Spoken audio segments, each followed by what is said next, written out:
السلام علیکم ورحمۃ اللہ وبرکاتہ۔ مردوں کو تو جنت میں حوریں ملیں گی تو عورتوں کو کیا ملے گا؟ اس کے علاوہ جنت میں کنواری فوت ہو جانے والی لڑکی کس کی بیوی بنے گی؟ یہ ایک ایسا سوال ہے جو آج کل بہت زیادہ دیکھنے کو ملتا ہے۔ خواتین ہی نہیں، اکثر ہمارے بھائی بھی یہ سوال کرتے نظر آتے ہیں۔ انہی سوالوں کا جواب آج ہم آپ کو بتانے جا رہے ہیں۔ نیک عورت اگر شادی شدہ ہے تو جنت میں اپنے جنتی شوہر کے ساتھ رہے گی اور شوہر کو ملنے والی حوروں کی سردار ہوگی، اور اللہ تعالیٰ اس عورت کو ان سب سے حسین و جمیل بنائے گا، اور وہ میاں بیوی آپس میں ٹوٹ کر محبت کرنے والے ہوں گے۔ اور اگر دنیا میں عورت کی عادت شوہر ہو، یعنی عورت نے اپنے شوہر کے انتقال یا اس کی طلاق دینے کے بعد دوسری شادی کر لی ہو، یعنی اس عورت نے 2 یا اس سے زیادہ شادیاں کی ہوں، تو وہ جنت میں اپنے کس شوہر کے ساتھ رہے گی؟ اس بارے میں مختلف روایات ہیں۔ ایسی عورت کو اختیار دیا جائے گا کہ جس کے ساتھ اس کی زیادہ فقط ہو اس کو اختیار کر لے، یا وہ عورت آخری شوہر کے ساتھ رہے گی۔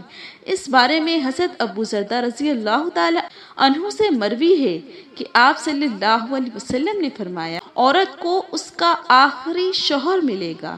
اس طرح ایک اور مقام پر بیان ہوا کہ عورت اس شوہر کے ساتھ رہے گی جس نے دنیا میں اس کے ساتھ اچھے اخلاق کا برتاؤ کیا ہوگا، اور وہ شوہر جس نے عورت پر ظلم کیا ہوگا، اس کو تنگ کیا ہوگا، وہ اس عورت سے محروم رہے گا۔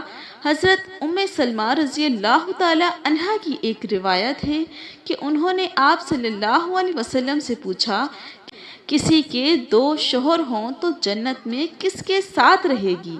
تو آپ صلی اللہ علیہ وسلم نے فرمایا، اسے اختیار دیا جائے گا کہ وہ اس کے کسی بھی شوہر کے ساتھ رہ سکتی ہے، اور فرمایا جس نے دنیا میں اس کے ساتھ اچھے اخلاق کا برتاؤ کیا ہو، اور وہی اس کا جنت میں شوہر ہوگا۔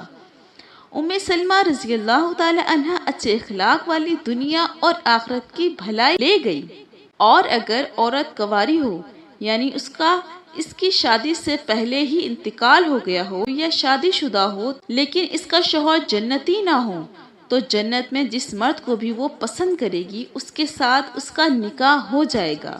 اور اگر موجودہ لوگوں میں سے کسی کو بھی پسند نہ کرے تو اللہ تعالیٰ اس کے لیے ایک مرد جنتی پیدا فرمائیں گے۔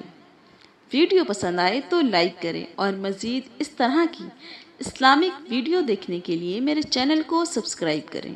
السلام علیکم، جزاک اللہ۔